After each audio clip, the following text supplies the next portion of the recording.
বহুত দিনৰ প্ৰতীক্ষাৰ পিছত আজি কোকলাবাৰী মডেল হস্পিটেলৰ শুভাৰম্ভণি হ'ল। প্ৰায় 15 জন ষ্টাফ আমি ইয়াত দিছোঁ, 2 জন ডক্টৰ আছে। হস্পিটেল যিহেতু নতুন, কিছু সময় লাগিব, হস্পিটেলটো লাহে লাহে আগবাঢ়িব আৰু ডিচেম্বৰৰ ভিতৰত ইয়াত আমি সিজেৰিয়ান সেকশনো আৰম্ভ কৰিম। এই সিজেৰিয়ান সেকশন আৰম্ভ হ'লে এই বৃহত্তৰ এটা অঞ্চলত যিটো সমস্যা আছিল এই সমস্যাৰো সমাধান হ'ব। গাইনী ডক্টৰ এজন থাকিব, সাৰ্জন এজন থাকিব, পেডিষ্ট্ৰিন ডক্টৰ এজন থাকিব আৰু এনেস্থেচিয়া ডক্টৰ থাকিব আৰু ধুনীয়াকৈ লাহে লাহে আন সুবিধাবোৰো ইয়াতে আমি দিয়াৰ চেষ্টা কৰিম। কিবা 6 কোটি মান টকা দি এই গোটেইটো নিৰ্মাণ হৈছে। এতিয়া যি ধাৰ্য কৰা আছিল হৈ গ'ল তাৰ কাম। তাৰ কাৰণে এতিয়া ডক্টৰটো আমাৰ তাত আহি থাকে, যেনে যেনে হস্পিটেলত ৰিকুৱাৰমেণ্ট আহে আমি মানে ডক্টৰবিলাকক নিয়োগ কৰি কৰি যাই থাকোঁ। এতিয়া বৰ্তমান 2 জন ডক্টৰ আছে। বাক্সা জিলা নহয়, অকল বাক্সা সমষ্টিৰ কথা কৈছোঁ। 88 ডক্টৰ আছে। বাক্সা বিধানসভা বৰ্তমান যিটো বাক্সা বিধানসভা সমষ্টি বা আফটাৰ ডিলিমিটেশ্যন আছে তাত 88 ডক্টৰ আছে। ডক্টৰৰ মানে MBBS ডক্টৰৰ অভাৱটো নোহোৱা হৈ গ'ল। মেডিকেল কলেজে ইমান ডক্টৰ তৈয়াৰী কৰি আছে প্ৰত্যেক বছৰ যে ডক্টৰৰ অভাৱ এতিয়া নোহোৱা হৈ গ'ল। খালি স্পেচিয়েলিষ্ট ডক্টৰৰ বহুত অভাৱ আছে, এনেস্থেচিয়াৰ অভাৱ আছে, সাৰ্জন, বাচ্চাৰ ডক্টৰ, গাইনী ডক্টৰ এইবোৰৰ অভাৱ আছে। কিন্তু লাহে লাহে এই অভাৱবোৰ যেনেকে যেনেকে পূৰ্ণ হ'ব ভিতৰুৱা অঞ্চলবোৰতো চিকিৎসা ব্যৱস্থা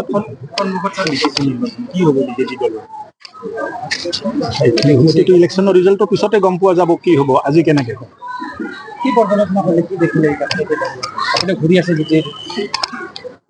আজিতো মোৰ ৰাতিপুৱা মই গ'লোঁ ৰংগীয়া মডেল হস্পিটেলত 6 বিছনা অতিৰিক্তকৈ মই ডায়েলিচিছ চেণ্টাৰ আৰম্ভ কৰিলোঁ। তাৰপিছত চিভিল হস্পিটেল ৰংগিয়াত গ'লোঁ, সাব ডিভিজনেল হস্পিটেল ৰংগিয়াত গ'লোঁ।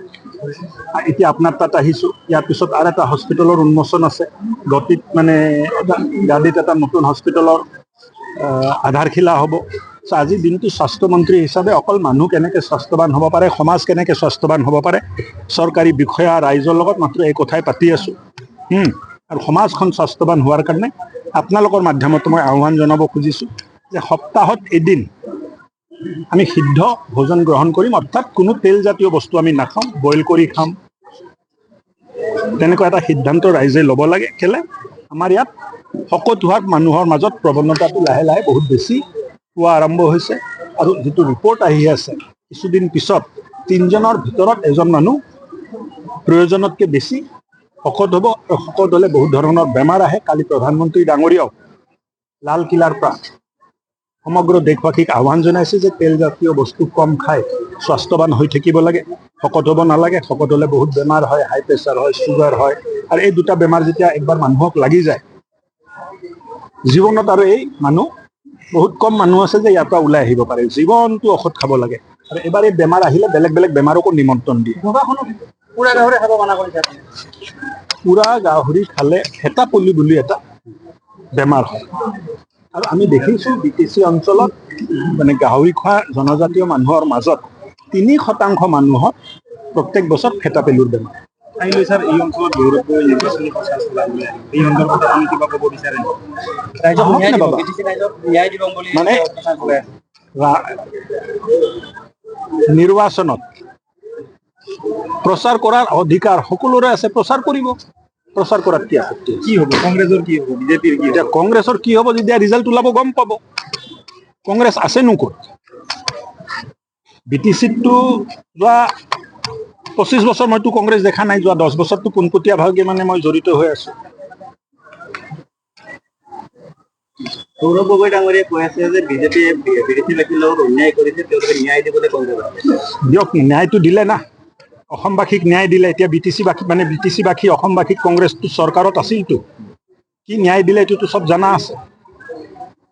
খুব সম্ভৱ এই হস্পিটেলটো কংগ্ৰেছৰ দিনত আৰম্ভ হৈছিল। এতিয়া আৰম্ভ হ'ব। আজি যোৱা পৰহি নে চতুৰ্থা দিনা মই যোৰহাটত এটা হস্পিটেল আৰম্ভ, মানে মডেল হস্পিটেল খুলিলোঁ। 2009 চনত আৰম্ভ। তেনেকে নহয়, ন্যায় দিব হলে ৰাইজে ন্যায় পাইছো বুলি ক'ব লাগিব। মই ন্যায় দিছো বুলি মোক মানে চিঞৰি কৈ থাকিলে লাভ নাই। ৰাইজে ক'ব লাগিব যে এই চৰকাৰৰ দিনত আমি ন্যায় পাইছো। ৰাইজে যদি তেনেকে কৈছে তেতিয়া মই সুখী। PTC নিৰ্বাচনত আপোনালোকে এইবাৰ অকলে অৱতীৰ্ণ তেনেকুৱাতো এতিয়ালৈ মুখ্যমন্ত্ৰী ডাঙৰীয়া এইটোৱে সিদ্ধান্ত দিছে, ৰাজ্যিক সভাপতি এইটোৱে ইংগিত দিছে।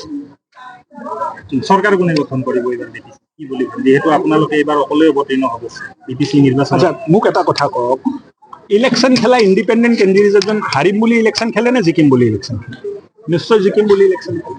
আমি যদি ইলেকশ্যন খেলি আছো, আমিতো ইলেকশ্যন জিকাৰ কাৰণে ইলেকশ্যন খেলি আছো। চৰকাৰ অকলে কৰিব নেকি? যদি আমি সংখ্যাগৰিষ্ঠতা পাওঁ তেতিয়াতো নিশ্চয় কৰিম। মিত্ৰদল UPPLক নলয় নেকি? চৰকাৰীভাৱে হ'ব, কিন্তু ৰাইজৰ সহযোগ থাকিব লাগিব। আমিতো য়োগা টিচাৰহে দিব পাৰিম। ৰাইজ যদি যোগা কৰিবলৈ নাহে তেতিয়া কি মূল্য থাকিলে তাত যোগা টিচাৰ হয়? আৰু একমাহ শিকাৰ পিছত আৰু যোগা টিচাৰ নালাগে, ৰাইজে নিজে নিজে কৰিব পাৰে, ৰাইজে আনকো শিকাব পাৰে। দিয়ক।